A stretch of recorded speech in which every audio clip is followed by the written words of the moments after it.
The South African Presidency says the interim findings of the Madlanga Commission of Inquiry will for now remain confidential. The Commission is investigating allegations of political interference, corruption and criminal conduct within South Africa's criminal justice system. Phase 1 of the inquiry, which addressed the core allegations, has been conducted, while parts of Phase 2, where individuals implicated respond to the claims, have also been heard. Meanwhile, the Forum for South Africa says recent developments have reinforced concerns that the Madlanga Commission is serving as a cover-up for corruption. FOSA leader Tebogo Mashilompane insists South Africans deserve full disclosure on what he describes as systemic criminal infiltration and political interference in policing.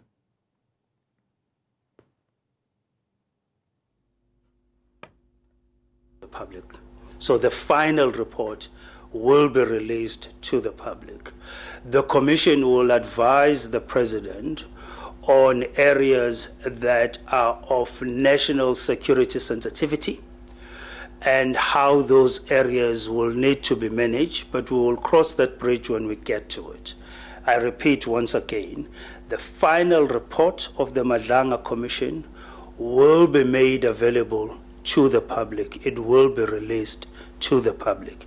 However, the interim report, the one that the President is going to receive on Wednesday, the 17th of December, will not be made available to the public.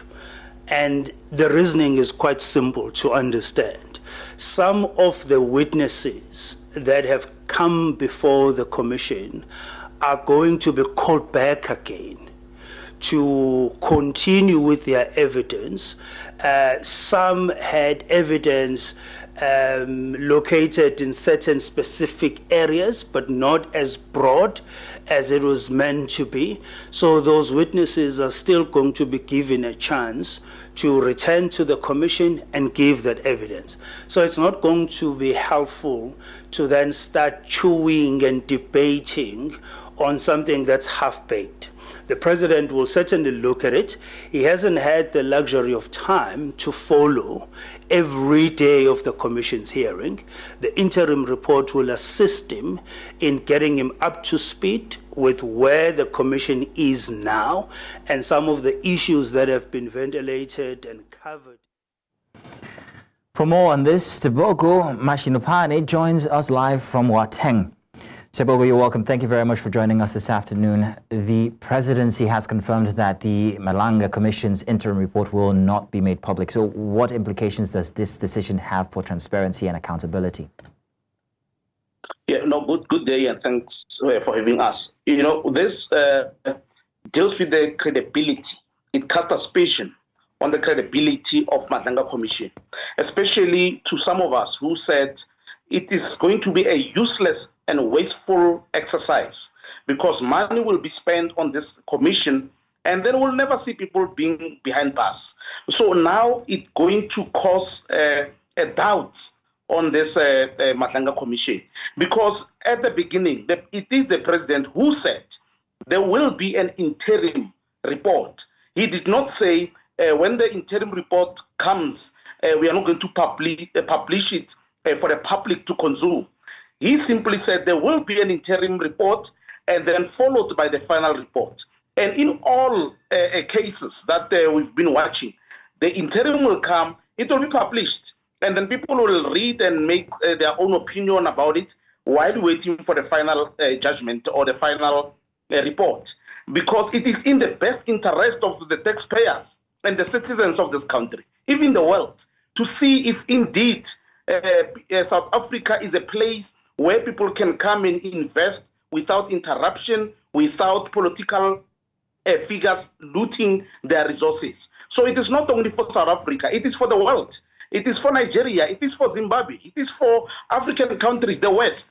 Those who have interest in investing in this country, they also have such particular interests.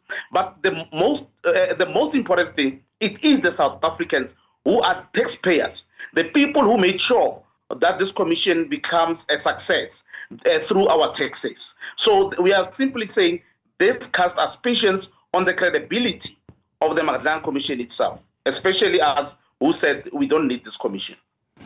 Well, Tebogo, we recently learned that witness D was killed after giving testimony. I'm wondering if you believe this could be an attempt at intimidation of witnesses. No, it is. It is. There's no doubt about it. This obviously, the witnesses that are going to come, that are supposed to come, they will now push back and give reasons to say we cannot go to the commission simply because there is no protection of whistleblowers. And that's a fact.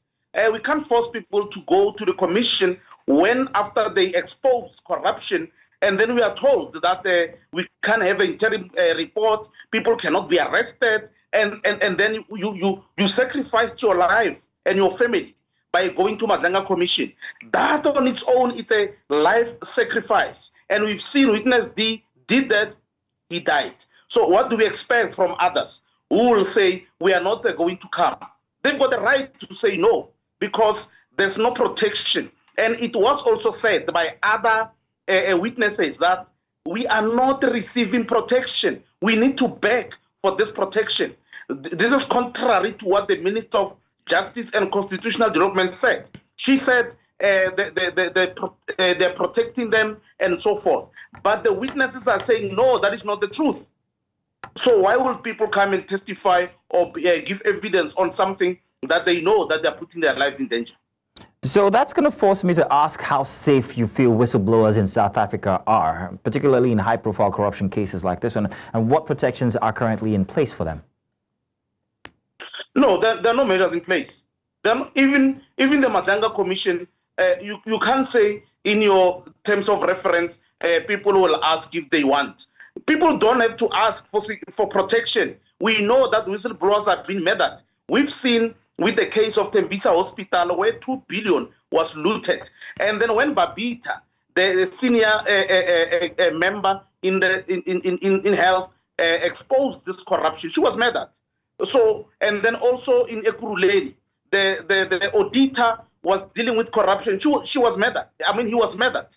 So obviously, there are no measures in place as things stand. So whoever says there are measures in place, he or she is lying, because there's no such. If there are measures in place, it means no one will be murdered and then now will be looking for criminals. So there is no measures in place for whistleblowers. When you go to any commission in South Africa, you're risking your life. When you go to the police station and reporting corruption, you are risking your life, because people will be attacking you at night, will be following you, and the very same government will be nowhere to be seen.